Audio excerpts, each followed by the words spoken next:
The next topic we discuss is prefetching, and the content is mainly taken from this paper on data prefetch mechanisms. There's also some amount of reference to prefetching in memory hierarchy design, either in uh, computer organization and design or in the quantitative approach book. But then I have mainly taken it from this paper. So first of all, we'll discuss what is prefetching and what is the need for it. So a cache, first of all, we know that it is going to fetch the most frequently accessed data from the memory. And when a processor requests for a word, it is going to be fetched from the cache first.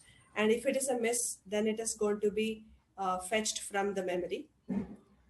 And you can also have caches with large block sizes. Uh, but then the advantage, there's advantage and disadvantage to it. The advantage is that if we're fetching consecutive words, then we could be at an advantage because we fetch larger size blocks. So for example, when we say A, we also fetch A plus 1, A plus 2, A plus 3 in a same at the same time into the cache. So that is fetching multiple blocks into the cache. So the advantage is that if the processor requests for address A, it is a hit. If it requests for address A plus 1, A plus 2, or A plus 3, it is going to be a hit. But the disadvantage with larger sized blocks is that when you have to replace this block, you have to replace the entire block from A to A plus 3. And therefore, we do not usually prefer very large size blocks. Now, what is prefetching? Prefetching means that we want to anticipate if there is going to be a cache miss, and then we want to fetch those into what is called as a prefetcher before it is actually being referenced by the processor. So before the processor actually requests for A plus 1 or A plus 2 or A plus 3, we're going to bring in that data into a prefetcher and not into a cache. So the concept might look very similar to larger size blocks because we are doing very similar things in a larger size block. We are fetching A plus 2, A plus 1, and A plus 3 even before the processor has actually asked for it. We do very similar things in a prefetcher, but then we do not prefetch it into a cache, but we prefetch it into another prefetch buffer. And there are different ways of prefetching, different methods of prefetching, which we will go through. And this prefetching is happening in parallel to the computation that's happening in the processor, and therefore it is known to significantly improve the performance of the processor. So what we want to do in prefetching is that we want to speculate or predict which instructions are going to be accessed in future, or in other words, which data is going to be referenced. So this could be for the data, so that means that we do data prefetching, or this could be for instructions, which means that we prefetch the instructions. So instruction prefetching is much easier because you can guess what instructions can come in next. Data prefetching is slightly more harder, and therefore we follow certain algorithms to do that. Now, this prefetching can happen in software, which means it is compiler driven. So like most of the topics that we have been discussing, prefetching can also happen with the help of the compiler, wherein it is going to assign some prefetch instructions into a program. Or this can also happen in hardware by the processor during runtime. So the processor is going to watch what are the stream of instructions or data that came in last, and then it can prefetch based on that information. So that is the basics of or need for prefetching. So the next thing is what do we want to prefetch? So if you're prefetching addresses or instructions, it is required that you predict which address will be referenced to in future by the processor. So that is, if you're prefetching instructions, you'll have to predict which instructions or is going to be accessed in the near future. If you're going to prefetch data, then we'll have to have a stream of previously referenced data, and based on that, we'll have to predict which data will be referenced to in the future. So this is usually based on past patterns. And what if there is a misprediction? So just like the case where we had a misprediction in a branch, so what if there is a misprediction with the prefetcher? So misprediction in a prefetcher is okay because the prefetch data is just stored in the prefetch buffer, and it is not actually being used until it is requested by the processor or by the cache. So I'll show the structure of where the prefetcher will fit in. So typically it is, this is how it works. So the processor requests the data from the first level cache, and then if it is a miss, then it actually goes to the prefetcher, and then there is an L2 cache. So prefetcher typically is placed in between an L1 and an L2 cache.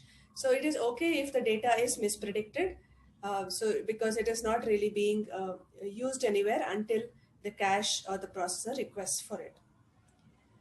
So this is the idea behind prefetching. You follow certain prefetching algorithms, and the idea is to bring in data before it is actually being needed by the processor. So typically we measure uh, the prefetch accuracy and prefetch timeliness. These are the two metrics based on which we assess an algorithm. So what is prefetch accuracy? It is the number of useful prefetches divided by the total prefetches. So if you have a buffer and we have fetched in, say for example, um, 20, uh, uh, 20 different data, that is a total number of prefetches. Of course, I said that it is okay if it is not being used, or if it's okay if we have mispredicted it. But it is always good to have useful prefetches. So how many of these prefetches were actually being used by the processor? So if we've used all 20, it means that there is 100% accuracy, and the prefetcher is really very good. And the prefetching algorithm that we have used has worked very well. And the important part of prefetching is timeliness, that is, when do you want to prefetch? So this is a very important point, and also an important problem to solve.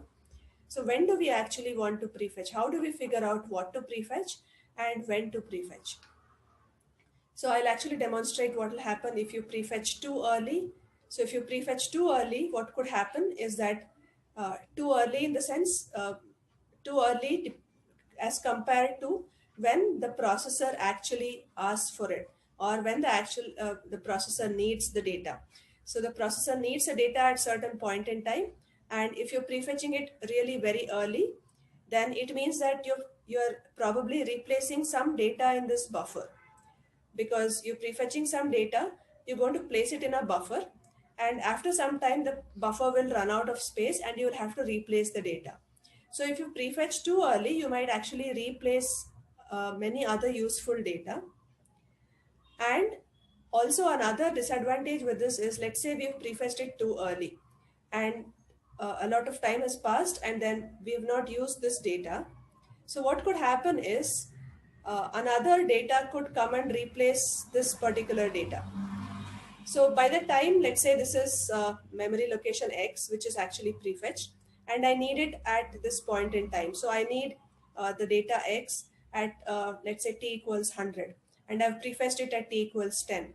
So what could happen is, first of all, like I said, at t equals 10, we could replace existing useful data. That's the first point. The second point is that at t equals, say, 50, I find that this X has not been used at all by the processor, and therefore I can just replace it based on the least recently used policy. So I'm going to replace that X with something else, let's say Y.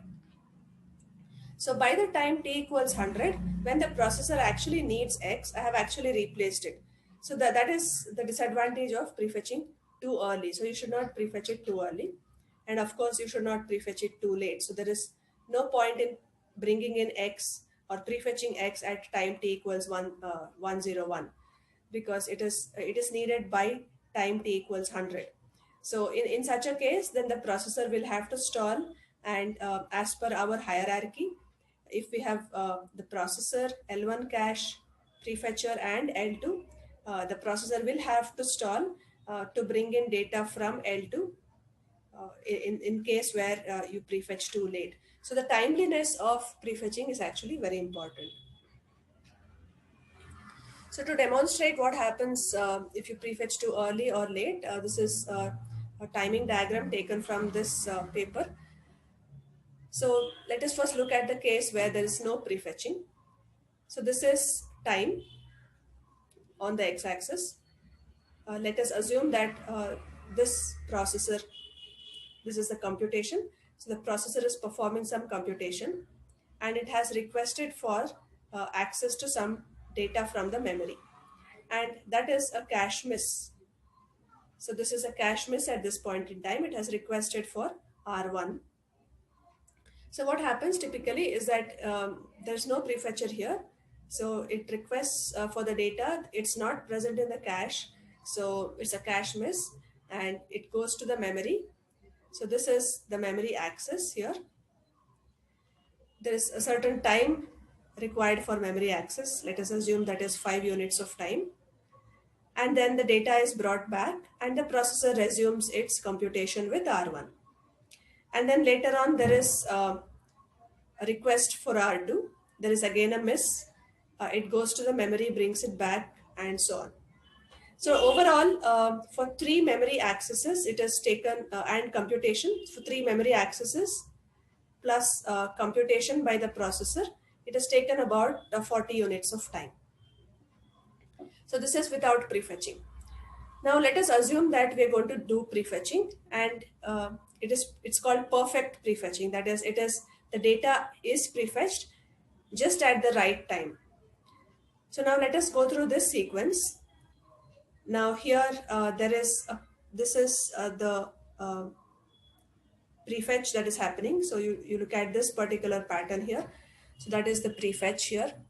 So which means that when you prefetch the data, at the same time the computation of the processor is going on for some other sequence of data. So you prefetch the data. That means we go to the memory and bring the data back. That is, we bring R1 to the processor while the processor is actually performing the computation.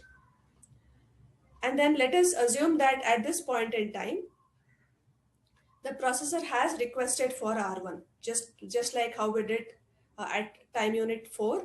The processor has requested for R1, which is actually content of some memory location, and it finds that it is actually a cache hit. In fact, it should be called a prefetcher hit because it's first found in the prefetcher. So for this explanation, let us assume that the prefetcher hit and the cache hit are the same. So because we have already brought in this data or prefetched the data, you see that there is a cache hit at this point in time when it looks for R1.